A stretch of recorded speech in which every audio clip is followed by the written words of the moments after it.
the last thing I wanted to do is just ask just some rapid fire questions, like life questions, and then pet peeves. So there were a couple of pet peeves to go over, which is just a pretty pedigree, and I've never sold a dog before. So a lot of stuff that we see online is we breed working dogs, not just a pretty pedigree. And it doesn't make sense to me. Maybe you can make sense of it. Uh, what do you think of this statement? It's basically there are some people who haven't mastered the art of benefiting from viewing pedigrees. One should not value a pedigree too much. If you're ever faced with a choice of valuing a great dog uh, with an unknown pedigree versus an unknown dog with a pretty pedigree, um, I think either one is an error. I think you need to embrace a great dog with a great pedigree. That's you want to maximize your chances of producing great dogs, and if you're dealing with customers, of doing everything you can on behalf of your customer. But to take glory in being oblivious to a pedigree, to me, that's just ignorant. Anywhere you can find any useful evidence, grab it and study it. Yeah. Get every bit of value that you can out of it. I've seen crappy dogs with great pedigrees. I've seen great dogs without pedigrees. But the preponderance of the evidence is that if you are cognizant and knowledgeable about both and know how to weigh them in relation to each other, and you use both to your advantage, that's clearly the course of action. Yeah.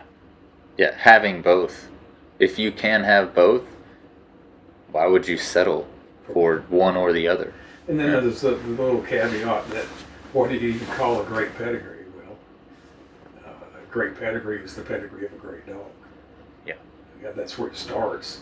And then however often and well that you can invoke that pedigree, you've invoked that great dog in your chain of succession.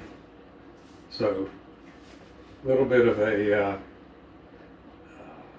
caveat there, but if you think about it, it should never come down to the basic mindless dilemma of I don't breed pedigrees.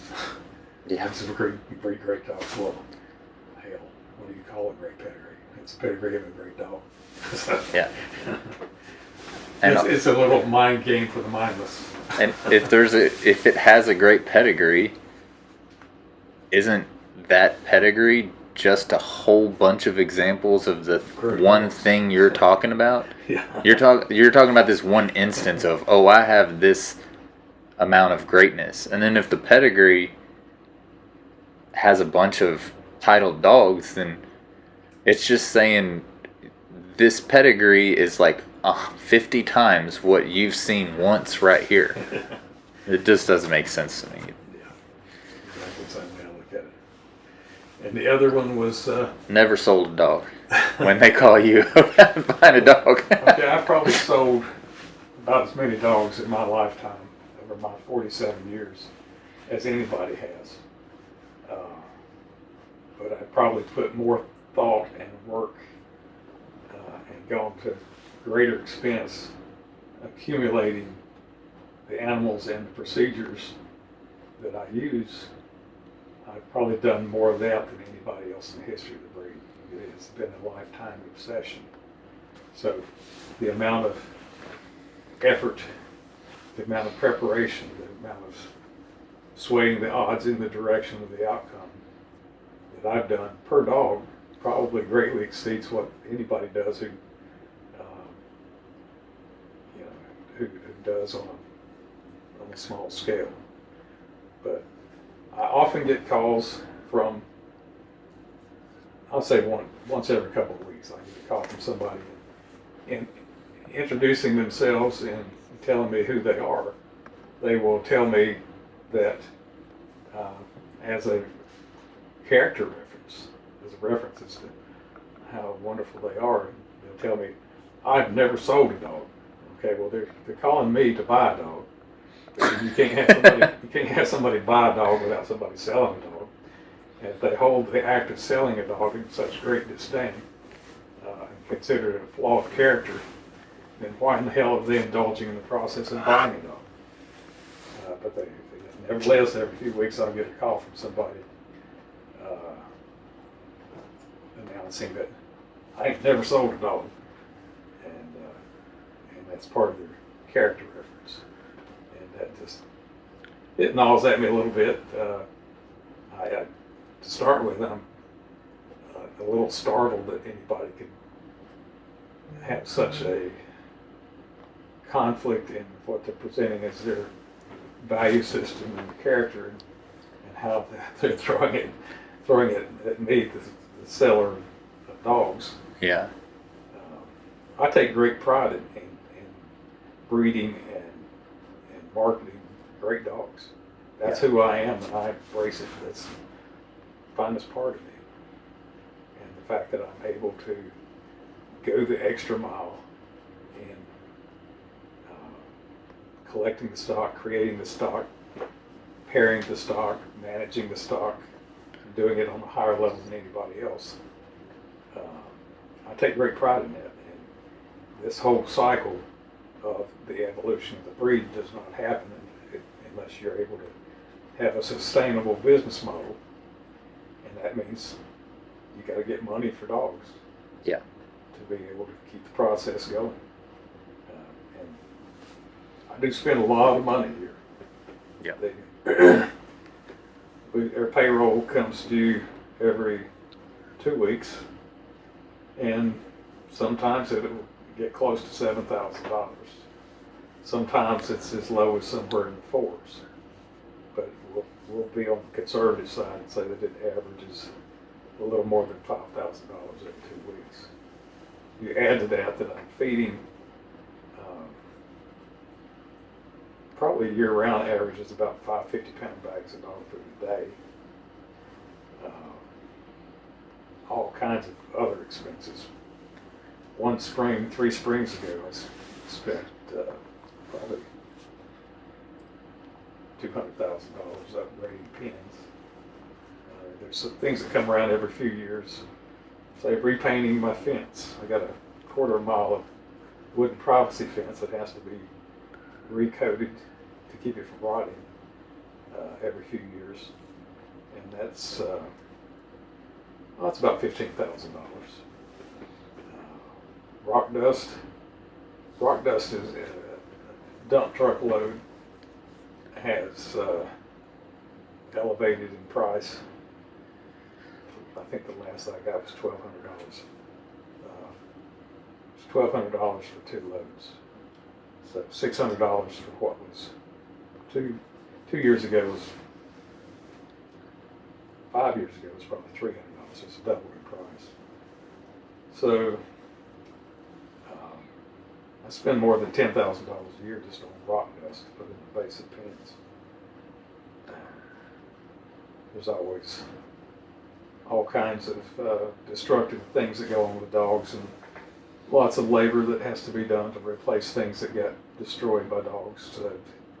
Heating pads, heating elements, wooden panels chewed into, brood boxes, brood box heaters, demolished.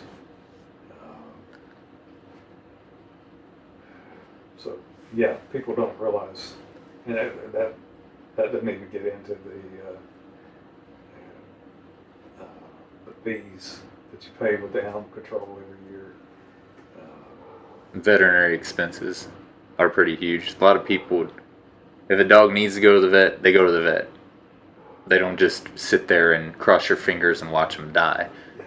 Like a lot of people call me and like tell me they have this problem, and I'm like, take to the vet. This is a problem that's not just going to go away, and they're just cross their fingers. Well, I think they're going to pull through, and they don't. Yeah. So as many females as we breed, mastitis is it's forever out there. we do everything in our power, but we still get a few cases of mastitis each year. Mastitis has become more deadly than it was when I started. It can kill a bitch within 24 hours. You won't see any symptoms, any signs, and by the time there's anything that you can view to alert you that this female has mastitis, less than 24 hours, they may be dead. We keep lots of medications on hand. We keep Ringer solution because hydration is very essential to the survival of mothers who've had pups or young pups, various conditions. That's the difference between living and dying. All kinds of antibiotics. Those things are expensive, and in some cases they're hard to obtain. But we take pride in stating that we've had good relationships with veterinarians over the years, and many of them come out and do extensive visits and make extensive recommendations about how we manage things, and we certainly, and our dogs have been benefactors of those relationships. People don't think about just how much I spend on propane and electricity. We get 31 spaces that are heated out here, and through the course of a cold winter, you can spend quite a lot on just on fuel. Having an employee that wanted to be able to stay here on site in the dog yard at night, and so I had to come up with living accommodations for that to happen. That was fairly expensive, but we have somebody in there on site, and anything that's going on there, there's no better security system. Probably spent 20 grand on a security system and not done with it yet. 19 over the last 8 or 10 months. We're at 19 cameras now, and we probably want to double that, just so that when all hell breaks loose on the yard, you can quickly pull it up on your phone and look at your monitor and see what's going on, and know whether your attention is immediately needed. Trimming tree limbs. Last year I spent $15,000 on trimming tree limbs on all the hardwood trees out in my yard so they don't fall and destroy pens and kill dogs. I think we lost one dog this last year to a falling limb. Don't really know how you take that down to zero. I was heartbroken over the loss of that female. She was an invaluable part of the yard. But a limb that showed no sign of being dead or in danger of falling fell, and all the places in the pen that could fall, it found hurt. So that's what drives you to keep all the tree limbs trimmed. Help me here, Brad. Diversification of income. I think a lot of people, when they plan to have a dog yard or able to take care of things, they think that it's going to pay for itself. So sometimes the yard pays for itself, sometimes it doesn't, and the only way to go forward is to have been smart enough to diversify what you have. So yeah, I'm involved in a number of things financially. This is not my primary way of making a living, and if it turns out to contribute, then God bless America. Yeah. If you do anything well enough, then the world will be the path to your door. But no, I've done a number of subdivisions over the years, real estate investing. My son and I are wrapping up a 76-acre subdivision right now, north of the town that we live in. And I've done a number of other things. I have the CNI operation, Canine Nutrition, and that has succeeded at a high level. I could turn that loose and just do that full time if I wanted to. not really what I want to do. And you have Texas Pete hot sauce, right? I've been accused of that, and even though my name is on the bottle, it's some other dude with the same name I've got. Yeah. And for any of you baby mamas wondering out there, he's the one that you're looking for. That was funny for that guy. Somebody came on a tour and they said, "Well, I know this place costs a lot to keep up, but it probably don't bother you since you own Texas Pete hot sauce." I've heard that a number of times over the years. And the fact that it's got my name clearly written on the bottle is certainly misleads people. But the only thing is that I have to do with Texas Pete is I'll sprinkle a little bit on my food every now and then. All right, well, that seems like a good place to transition to some rapid fire questions. So the first question here is a book that has greatly influenced your life, or a book that you've given to somebody else. Either way. You know, that's the way it usually works. If you have you run into a book that really influences you, and you have extracted all the good out of it that you can, then, and you have a friend that you truly hold dear to your heart, then that's a heartfelt gift. I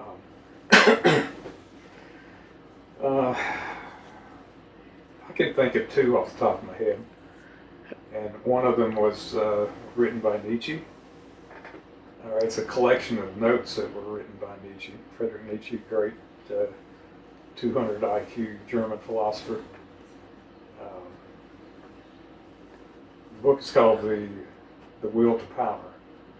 I think it was actually compiled by maybe his sister after his demise. But there are a number of quotes in there that helped me back in my late teens, early 20s, that helped me to gain a mental perspective that has propelled me through life. And essentially what those passages denote is that it's the idea that life is a gift. It's the most magnificent gift that could be bestowed upon someone, and that every moment of life is to be cherished and lived as passionately as possible. Even the things, our natural human tendency is to divide things up into good experiences and bad experiences. But as Nietzsche illustrates in his writing, the proper way to look at it is that life is such a profound gift that we should celebrate and live with endless passion, even the things that we call bad experiences. Even when you hit your finger with a hammer, the extreme pain that you feel is proof of life, and it's a reminder that we have a unique set of circumstances by virtue of having been given life that gives us opportunities that are just beyond imagination. You think about all of the mass and space and energy there is in the universe, and what percentage of it, to the best of our knowledge, has the capacity to live sentient existence, to think and ponder and experience, and for us to be a living, breathing example of that is just the most profound gift. And try not to stray far from that awareness. Every time I look at a pit bull, I see the manifestation of that value system. So anyway, having read much of that book from Nietzsche, moved me from a mindset of why bother when contemplating life to the mindset of why not. Just dive in and drive it like you stole it. It's a good way to live your life. I think understanding the beauty in suffering and difficult situations, if you can't do that, then you only get to live half a life. Because it seems to balance itself out as long as you don't sit around whining and complaining. And I grew up around a lot of cowboys, so they always said no whining, complaining, or making excuses. Nobody wants to hear that but your mother, and she don't really want to hear it.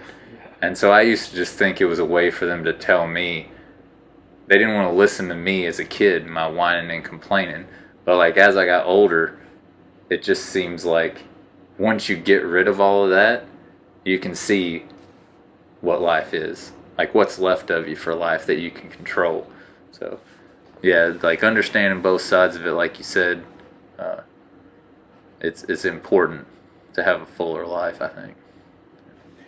I'm realizing, even at 70 years old, that there are many ways to enhance the life experience, to broaden the depth of the experience. And I'm becoming a lot more spiritual as time goes by. And that's making the experience of life much richer and much more profound. You get a sense of being annexed to powerful forces in the universe that transcend mortality and are, if you're properly aligned and resonant, they are empowering beyond belief. And I have dreams that, in my interpretation, instruct me in that mental and spiritual quest. A recent one was depicted like a meme, and it instructed me to think it into existence. And it was that's a profound thing. That's a profound. If you can elevate your capacity to interact with the universe to anything that approximates that, what an incredibly powerful capability that is. And if that wasn't enough in a dream, I also got an answer to one of the questions that I wrestled with. I enjoy quantum mechanics and think about it a lot, and have science and physics points to a time in the evolution of the beginning universe in which there was no such thing as space or time. It was pre-space time. If you try to imagine a universe that had neither time nor space, it's just really virtually impossible for us to wrap our minds around. Basically, what have you got? You got a static crystal. Is that what you have? If you take space and time out of the universe? Well, You have no more. You have nothing for the formulas that all those guys on the wall came up with. yeah. Relativity doesn't exist if you don't have space and time.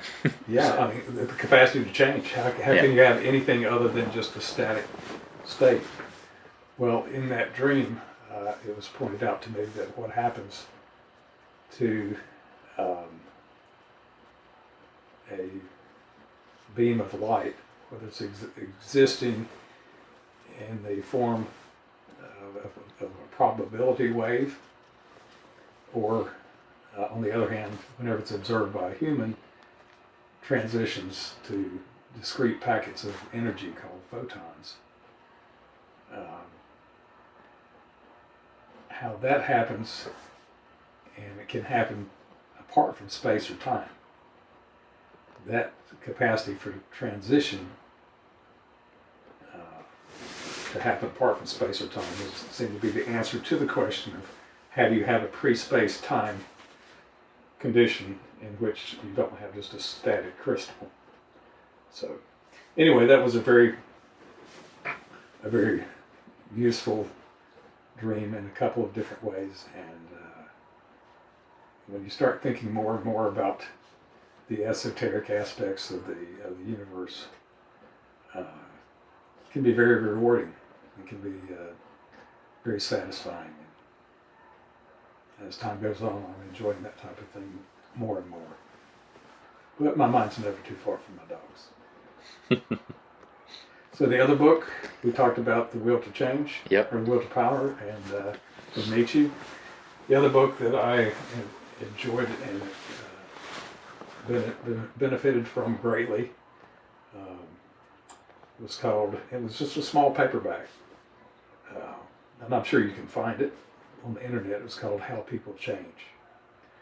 And that gets right at the crux of how people improve themselves. If you don't have some capacity for self-reflection and the application of will, then you're stuck being whoever you are.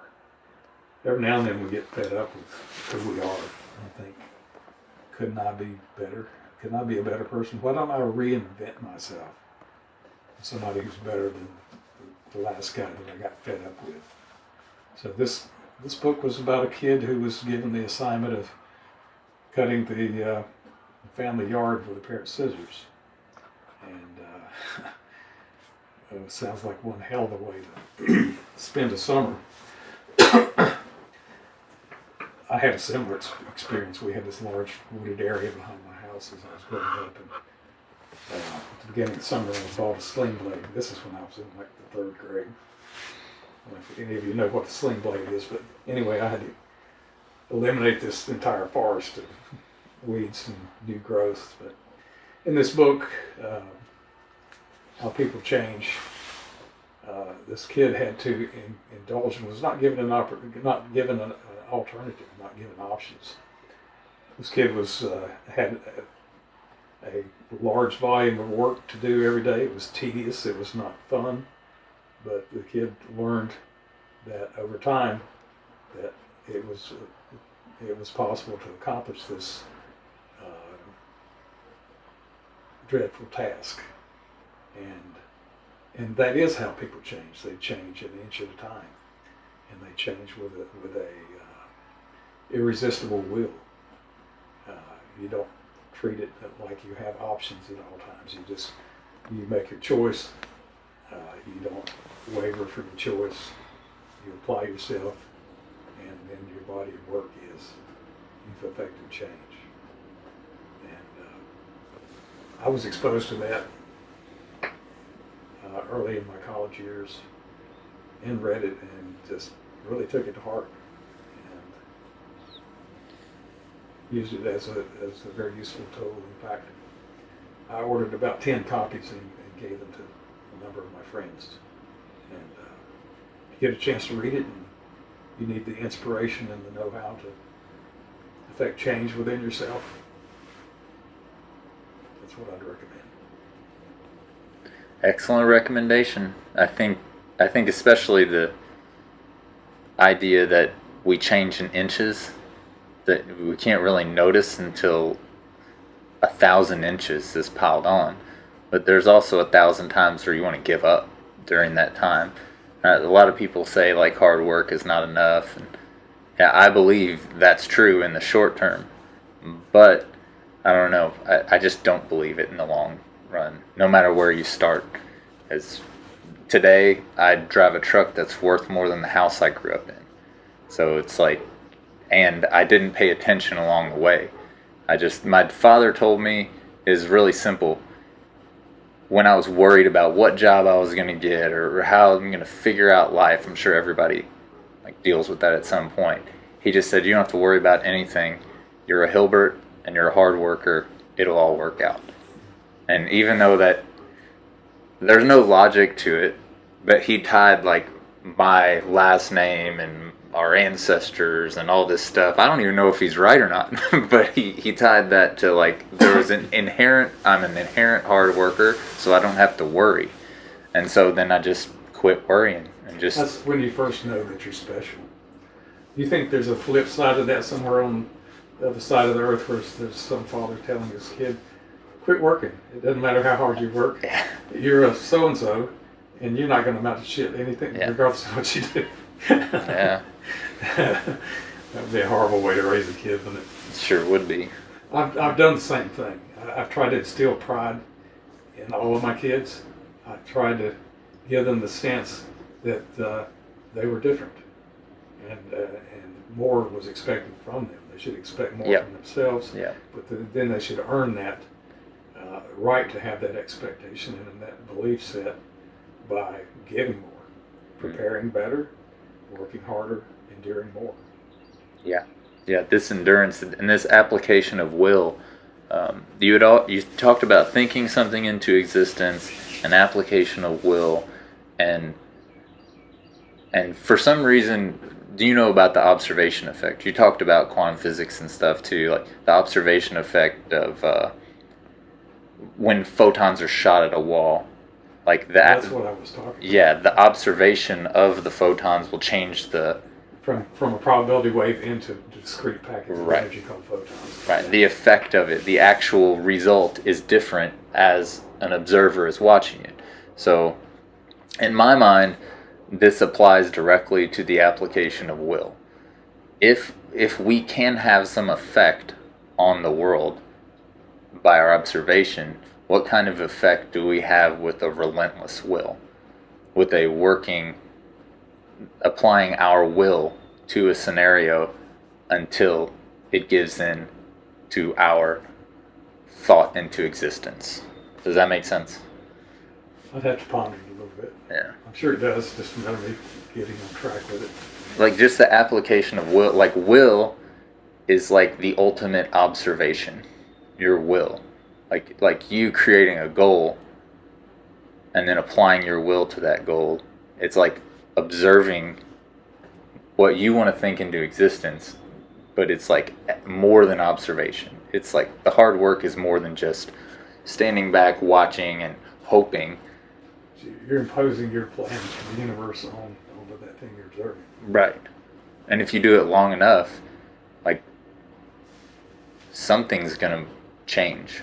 Like if your will doesn't change, if your persistence doesn't change, then the only alternative is whatever you're imposing your will on has to change.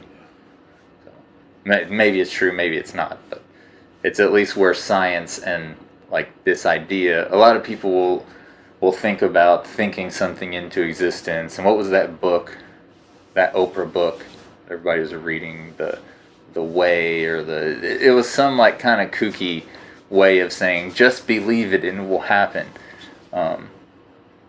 And I can't remember the book. Anyway, like I guess I missed the Oprah. yeah, I missed the Oprah book list. But yeah, the point is that you can't just think and believe that you can't believe something into existence if it doesn't have any like consistent and overwhelming will and action behind it. So anyway, I suspect one of the things that I entertain thoughts about is that the universe is being created as time goes on. That it's an ongoing process, and that the collective consciousness of all of humanity plays a role in defining what it is. You see how things that occur in science fiction 10 or 20 years later become actual reality.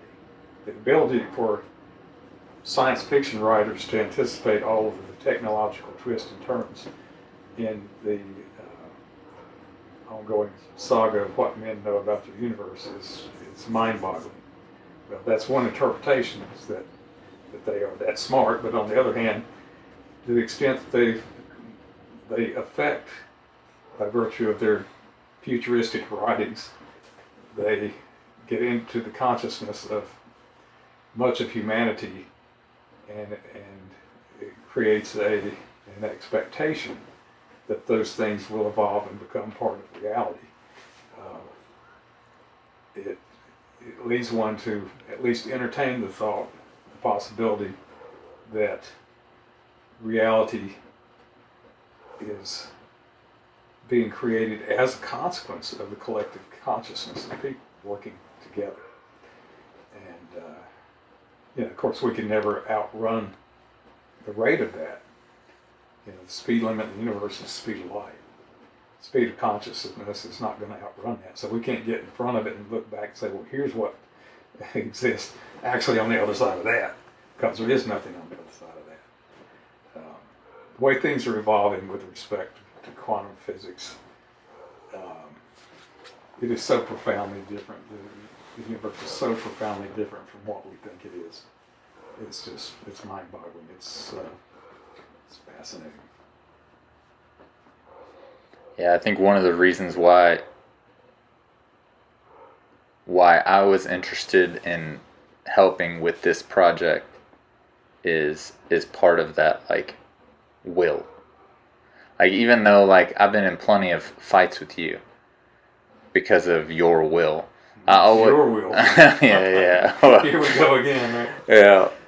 But here we are, right? Yeah, but it's just, like, if you can see that someone else is not willing to make an excuse and not get something done, like, dogs need to be bred, rain, sleet, or snow. Like, it gets done. Yeah.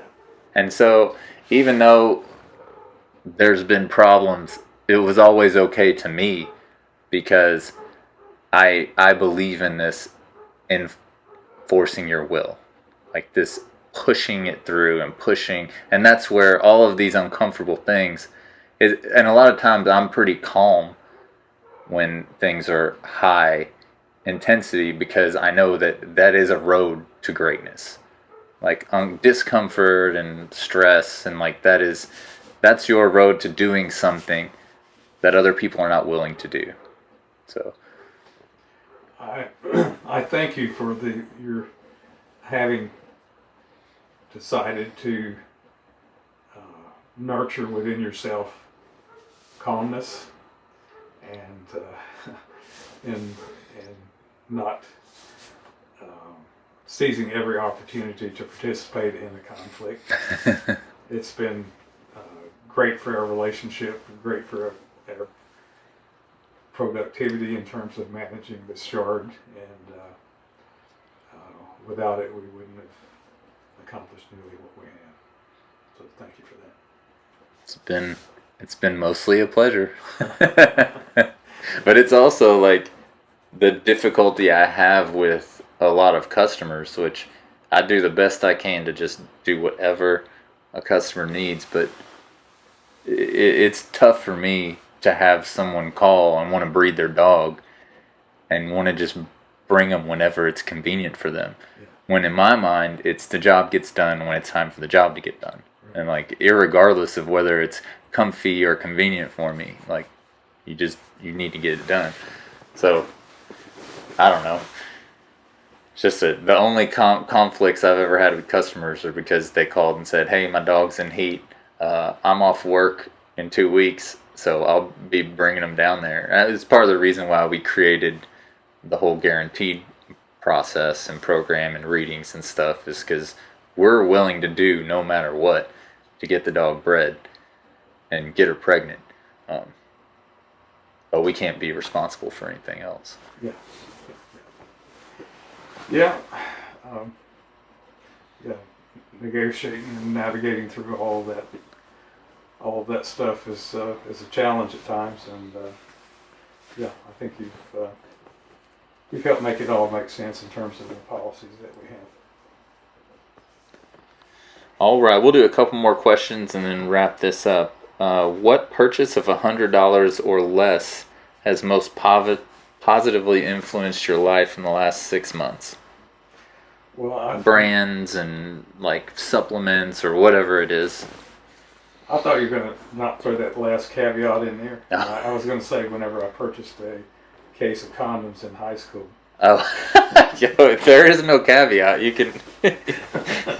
That probably. You know what? Last time I looked at a condom, I thought this is an evil thing. No. I thought this is the greatest cost benefit thing in the world for how much problems and costs it can cost you. So $100 or less. Box of condiments, high school. In the last 6 months, probably would have had something to do with some positive gesture I made towards my wife. You know, it's It took you this long to realize how far that goes. I've become acutely aware of just how the beauty of a relationship can slip away from you, because it becomes everything that it started out with can slip away from you, because it becomes replaced with artifacts and byproducts of the daily conflicts of reality. I think in the case of my marriage, my wife became so devoted to her kids that I kind of just disappeared from the scope. You know, I was just oh yeah, that dude that puts money in the bank account. And when the kids are out of the house, then you can either get your divorce because the last 10 years was you stayed together because of mutual love of the kids. You can either do that, or you can throw all the residue that's accumulated over the years out of the attic of your heart and start over and see if you can get back to nurturing the things that in the beginning of your relationship bonded you together. And so whatever $100 or $1,000 or $10,000 you're talking about, there's been a kind of an amazing transformation in my marriage that by virtue of investing just small things that represented epiphanies about relationships and about that particular relationship that made all the difference. So I know that's a pretty far ways from $100. What $100 did you spend? But it started with small things, and it's a great relationship now. Well, that's good to hear. $100 to buy a lot of flowers in 6 months. Yeah. Every other week you can bring a bouquet home. Yeah, absolutely. All right, well that seems like a good place to end it today, because my wife needs me home at 2:30. So I better do that small thing and hit the road. Yeah, absolutely. All right, pleasure talking to you today, Tom. I've enjoyed it. Thank you for asking all the right questions at all the right times, and thank you to our audience for being as loyal as you are and for putting in the time and energy to digest what we have to present. And we love you and we appreciate you. All right, we'll see you next week. Great.